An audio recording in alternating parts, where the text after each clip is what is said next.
ರಾಜ್ಯದಲ್ಲಿ ಮತ್ತೊಮ್ಮೆ ಧರ್ಮದಂಗಲ್ನ ವಿಚಾರ ಸದ್ದು ಮಾಡುವ ಲಕ್ಷಣ ಎದ್ದು ಕಾಣಿಸ್ತಾ ಇದೆ. ಕಾರಣ ಈ ಹಿಂದೆ ಈ ಮುಸ್ಲಿಂ ಮುಖಂಡರು ಒಂದಿಷ್ಟು ಬೇಡಿಕೆಗಳನ್ನು ಸರ್ಕಾರದ ಮುಂದಿಡುವಂತಹ ಕೆಲಸವನ್ನು ಮಾಡಿದರು.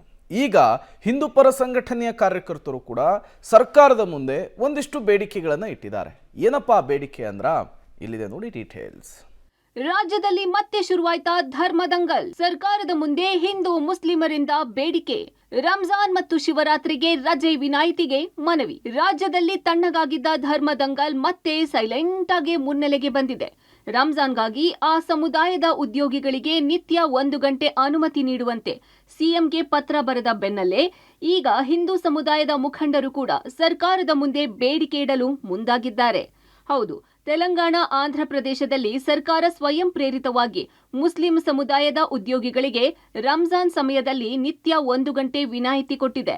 ಅದರಂತೆ ರಾಜ್ಯದಲ್ಲೂ ಈ ರೀತಿಯ ಅವಕಾಶ ಮಾಡಬೇಕೆಂದು ಕೆಪಿಸಿಸಿ ಉಪಾಧ್ಯಕ್ಷರಾದ ಎಆರ್ಎಂ ಹುಸೇನ್ ಹಾಗೂ ಸೈಯದ್ ಅಹಮದ್ ಸಿಎಂಗೆ ಪತ್ರದ ಮೂಲಕ ಮನವಿ ಮಾಡಿದ್ರು. ಈ ಬಗ್ಗೆ ಆರಂಭದಲ್ಲಿ ಕಿಡಿಕಾರಿದ್ದ ಹಿಂದೂ ಸಂಘಟನೆಗಳು ಹಿಂದೂಗಳಿಗೆ ಹಬ್ಬದ ಸಂದರ್ಭಗಳಲ್ಲಿ ಹೆಚ್ಚುವರಿ ರಜೆ ನೀಡಬೇಕು ಎಂದು ಮನವಿ ಮಾಡಿದ್ದಾರೆ. ಈ ಶಿವರಾತ್ರಿಯ ದಿನ ಎಲ್ಲ ಹಿಂದೂಗಳು ಉಪವಾಸ ಮತ್ತು ಜಾಗರಣೆಯನ್ನು ಮಾಡಿ ಆಯಾಸಗೊಂಡಿರ್ತಾರೆ.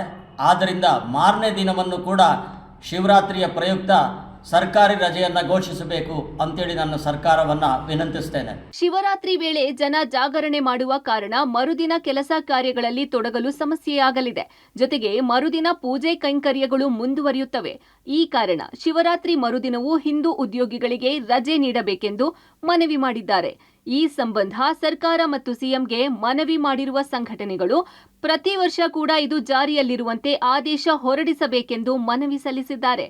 ಮುಂಬರುವಂತಹ ಶಿವರಾತ್ರಿಯ ಸಂದರ್ಭದಲ್ಲಿ ನಮ್ಮ ಹಿಂದೂ ಬಾಂಧವರು ಭಕ್ತರು ರಾತ್ರಿ ಇಡೀ ಜಾಗರಣೆಯನ್ನು ಮಾಡಿ ಪೂಜೆ ವಿಧಿಗಳನ್ನು ಮಾಡಿ ದಣಿದಿರ್ತಾರೆ. ಈ ಸಂದರ್ಭದಲ್ಲಿ ಕರ್ನಾಟಕ ರಾಜ್ಯ ಸರ್ಕಾರವು ಹಿಂದೂಗಳಿಗೂ ಸಹ ಹಿಂದೂ ಭಕ್ತರಿಗೆ ಒಂದು ದಿನದ ರಜೆಯನ್ನು ನೀಡಬೇಕು. ಅದಲ್ಲದೆ ಏಕಾದಶಿಯ ಸಂದರ್ಭದಲ್ಲಿ ಸಹ ಇವತ್ತು ಹಿಂದೂಗಳು ಉಪವಾಸವನ್ನು ಮಾಡಿ ದಣಿದಿರುವ ಸಂದರ್ಭದಲ್ಲಿ ಸಹ ಅವರ ಕೆಲಸಕ್ಕೆ ನಿಗದಿತ ಸಮಯಕ್ಕಿಂತ ಮುಂಚಿತವಾಗಿ ಬಿಡಬೇಕು ಅನ್ನುವ ಮನವಿಯನ್ನು ಮಾಡಿದ್ದಾರೆ.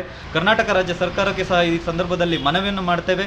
ಏನು ಒಂದು ಪಂಥಕ್ಕೆ ನೀವು ಈ ನ್ಯಾಯವನ್ನು ನೀಡುವುದಾದರೆ ಎಲ್ಲ ಧರ್ಮೀಯರಿಗೂ ಸಹ ಈ ನ್ಯಾಯವನ್ನು ನೀಡಬೇಕಿದೆ. ನಿಮ್ಮ ಸೆಕ್ಯುಲರ್ ವಾದವನ್ನು ತೋರಿಸಬೇಕು ಅಂತ ಹೇಳಿ ಈ ಸಂದರ್ಭದಲ್ಲಿ ಮನವಿಯನ್ನು ಮಾಡ್ತೇವೆ. ಒಟ್ಟಾರೆ ಸದ್ಯ 2 ಧರ್ಮೀಯರ ಪರವಾಗಿ ಮುಖಂಡರು ಸರ್ಕಾರದ ಮುಂದೆ ಮನವಿ ಇಟ್ಟಿದ್ದಾರೆ. ಸರ್ಕಾರ ಮನವಿಗಳಿಗೆ ಸ್ಪಂದಿಸುತ್ತಾ ಅಥವಾ ಸಮಸ್ಯೆಯೇ ಬೇಡ ಅಂತ ಸುಮ್ಮನಾಗುತ್ತಾ ಕಾದು ನೋಡಬೇಕಿದೆ. Raghu Mariswamy, metro bureau, public TV.